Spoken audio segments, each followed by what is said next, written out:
All right, guys, so today we're going to be putting an aftermarket slip-on exhaust from eBay on this SSR 125. So the stock exhaust here got a little bit bent. It looks like somebody did a loop job. Yeah, might need to bend this. Yeah, so we're going to have to bend that bracket back. And yeah, we're basically going to do a startup with the stock exhaust. This one here, I don't know if the baffle is out of it or something, or if that's just how they sound stock. I can't say I've ever even owned a stock SSR this style muffler. So I don't know if this is how it's supposed to sound stock, or if somebody walled it out or whatever, but it just sounds really weird. It's got like a really small exit diameter.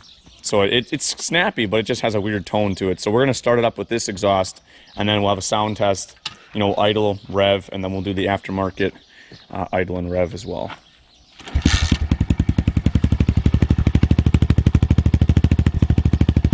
So that's the idle.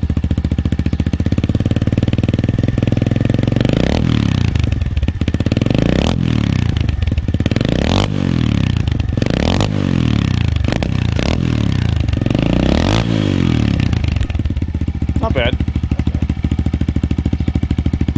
You can shut it off. So now we got to try to bend this bracket back, which doesn't look like it's too bad.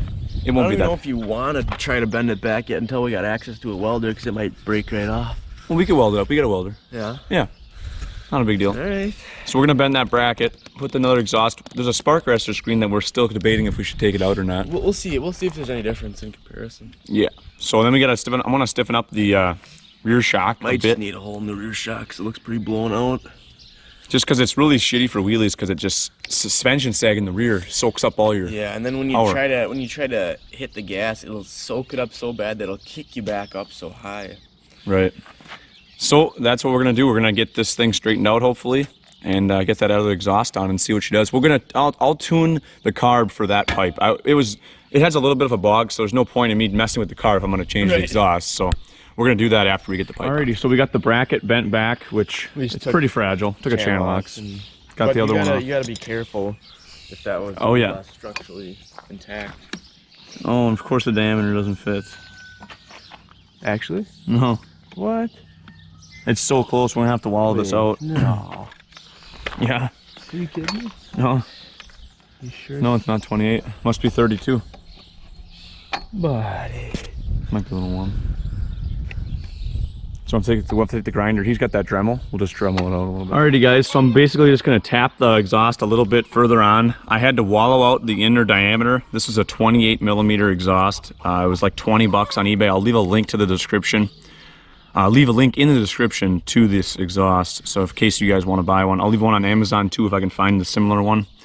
But the diameter wasn't quite exactly a slip-on, so I have a bit on an air grinder tool that I use to wallow out the diameter a little bit bigger. Maybe need about 2mm. So this is the bit on my tool that I used here. So it just looks like that. Just go in there a little bit and make it a little bit wider, and then I can tap it on and get a nice snug fit. So then we're gonna just put the bolt through and get it to kind of line up, and we'll do a sound test for you. So we'll get the camera started when we have everything kind of mocked up and seeing how it's gonna fit. So got the exhaust bolted up. I changed out the bolt for a longer one. It would not fit with the stock metric bolt, so I have just an American bolt with a washer, lock nut, or washer, lock washer, and then a regular nut. Just tightened it up. We left the spark arrestor screen in for now.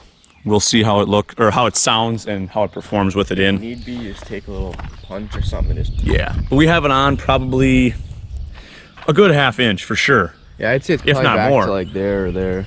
We had to wallow it out, like I said, with the grinder, but everything is tight, so that's good. It isn't rubbing on the frame either, so we got a little bit of clearance there, right up in front. So yeah, we're gonna have Scully hop on and he'll do the initial sound test on it and see how it sounds. It should sound more throaty, I'm hoping. Everything goes right. We shall see.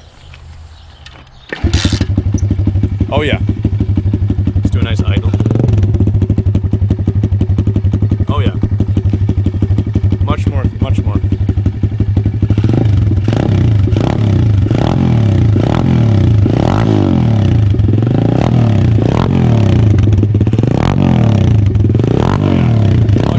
Much throatier.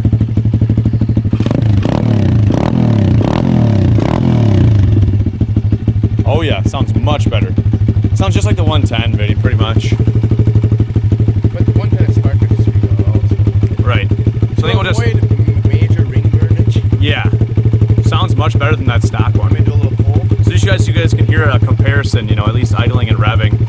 Like even once you get to like. Yep.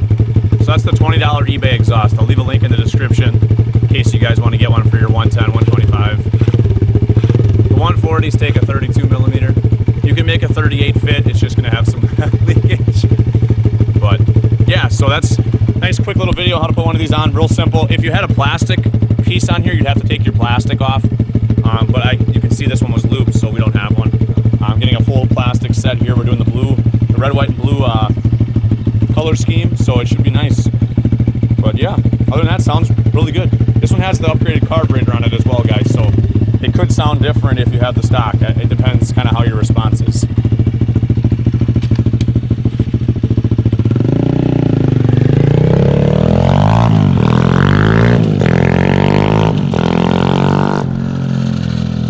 Yeah, sounds just like our 110 with the same exact exhaust. Very similar.